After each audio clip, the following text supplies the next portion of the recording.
ஆனால் திரு எடப்பாடி பழனிசாமி அவர்கள் என்ன பதில் சொன்னாரு?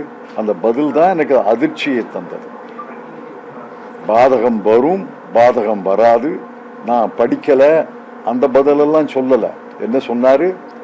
நான் உள்துறை அமைச்சர் திரு அமித்ஷா அவர்களை கேட்டேன், அவர் தமிழ்நாட்டுக்கு பாதகம் வராது என்று சொன்னார், ஆகவே பாதகம் வராது. இது என்ன பதில்? இது அதிமுகவுடைய பதிலா இல்ல திரு அமித்ஷாவுடைய பதிலா? திரு அமித்ஷாவுடைய பதில இவர் ரிலே பண்றதுக்கு ஒலிபெருக்கியா ஒரு கட்சி தலைவரா? இந்த பதில் என்னை பெரும் அதிர்ச்சியிலே ஆளாக்கியது.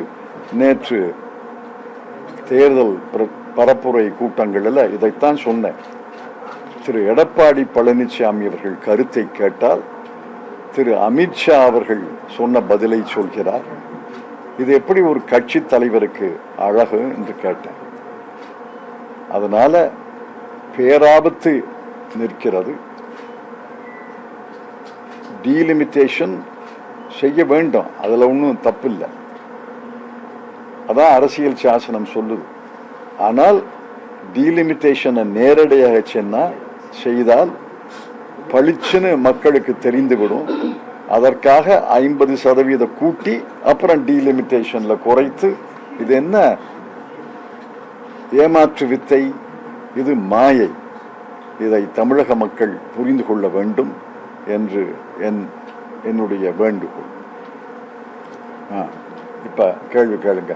எதிர்ப்பு குரல் திமுக கொடுத்துருச்சு, தென் மாநிலங்கள்ல இருந்து தெலுங்கானா கொடுத்துருச்சு, மற்ற மாநிலங்கள்ல யார் ஒருங்கிணைப்பாங்க? காங்கிரஸ் ஒருங்கிணைப்பாங்க இல்லையே.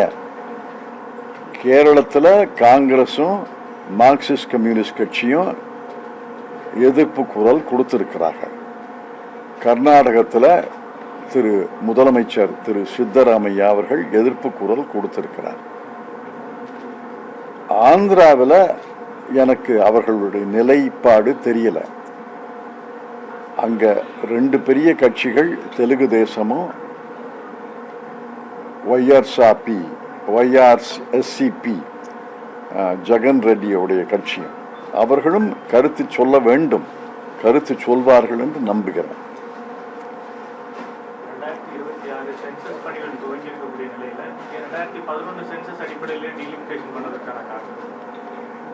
அது அவங்கள தான் கேட்கணும். 2011 தான் கடைசி சென்சஸ்.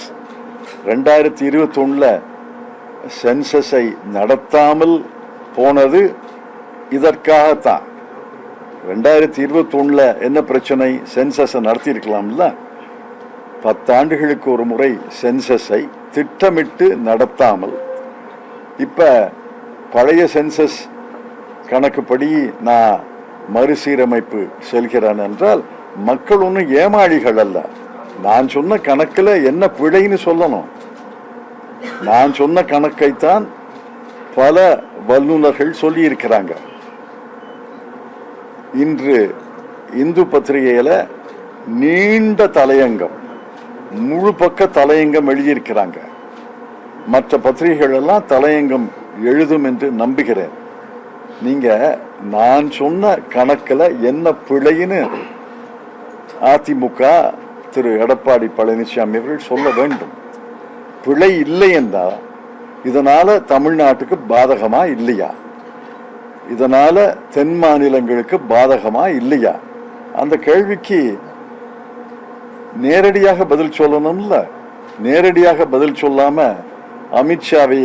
திரு அமித்ஷா அவர்களை கேட்டேன், அவர் பாதகம் இல்லைங்கிறாரு, ஆகவே பாதகம் இல்லை. இது என்ன பதில்?